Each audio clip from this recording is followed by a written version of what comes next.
In this lecture, we're going to be graphing quadratic equations. My quadratic equation is y equals negative 2x squared plus 10x minus 8. The first thing I need to do is find the x-intercepts. If you wanted to, you could factor and then ZPP. But because there's a lot of numbers in here, I'm going to go ahead and use the quadratic equation. So my a value is negative 2, my b value is 10, and my c value is negative 8. Now I'm going to plug that into the equation. So I get x equals negative b plus or minus the square root of b squared minus 4ac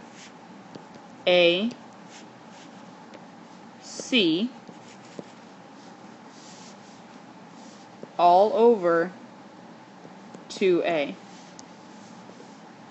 Now when I simplify this, I get x equals negative 10 plus or minus, and then when I plug in everything under the square root into the calculator, I get 6 over negative 4. Now to divide these equations into two, so I get x equals negative 10 plus 6 over negative 4, and x equals negative 10 minus 6 over negative 4. One last step to simplify.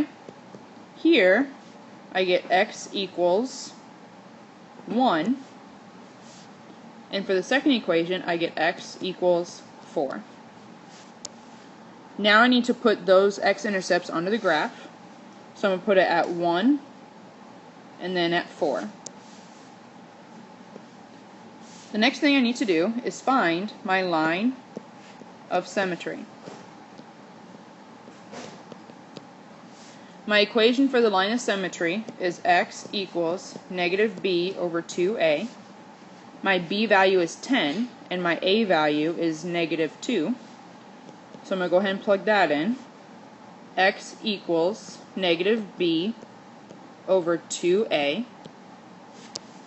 And then when I simplify that, I get x equals negative 10 over negative 4. Because I want this to be a decimal, I'm going to go ahead and simplify one more time. And I get x equals 2.5. So now, I'm going to go ahead and graph the line of symmetry. So I'm going to go over to 2.5 and draw my line. The last thing I need to do is find the vertex. Remember, the vertex is an ordered pair, and I know my x value is already 2.5. When I write the equation, I'm going to go ahead and plug in the 2.5 everywhere I see an x.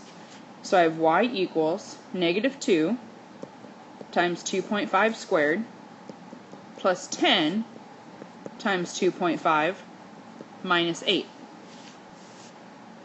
When I go through and simplify everything, 2.5 squared times negative 2 is negative 12.5. 10 times 2.5 is 25. And then I bring down the negative 8. Now when I add everything together, I'm going to get y equals 4.5. That means my vertex is 2.5, 4.5. The last thing I need to do is graph that on my coordinate plane. So I go over to 2.5 and then up to 4.5.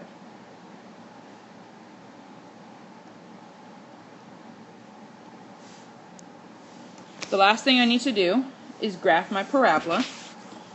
Now, because the vertex is above the x-intercepts, this is going to be a maximum graph. So I'm going to start at the bottom and go up and then down. This is the graph of the quadratic equation.